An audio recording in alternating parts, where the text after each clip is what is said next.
আমাদের ছাত্রদলের নেতাকর্মীরা তাদের মতামতের ভিত্তিতে যে প্যানেল মনোনীত করেছে, এটা সুন্দর প্যানেল হয়েছে। কারণ পরিচিত সবাই আসছে, যারা অতীতে আপনার শিক্ষার্থীদের জন্য সোচ্চার ছিল বিভিন্ন আন্দোলন সংগ্রামে, তারা সবাই এসেছে। এটা সুন্দর প্যানেল। আমরা আশাবাদী যে এই প্যানেল যদি সুষ্ঠু এবং শান্তিপূর্ণ নির্বাচন হয়, বিপুল ভোটে জিতে আসবে।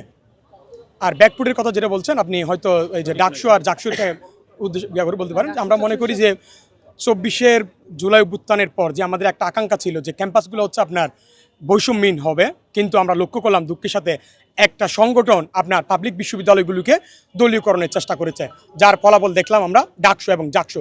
সেখানে আপনার ব্যাপক ভোট কারচুপি হয়েছে। আমরা দেখি যে জাকসুতে ঘণ্টা বাজিয়ে ভোট কারচুপি করা হয়েছে এবং সেখানে মদত দিয়েছে বিশ্ববিদ্যালয় প্রশাসন।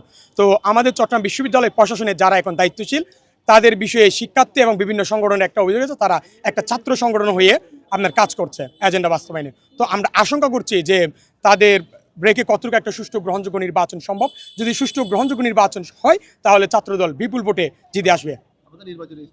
আসলে শিক্ষার্থীদের ছোট বড় সকল সমস্যাকে আমরা অগ্রাধিকার দিব, কিন্তু তার মধ্যে যে মূলত যে সমস্যা হচ্ছে শতভাগ আমাদের বিশ্ববিদ্যালয় এত বছর হওয়ার মানে প্রতিষ্ঠান এত বছর হওয়ার পরেও শতভাগ আবাসন নেই।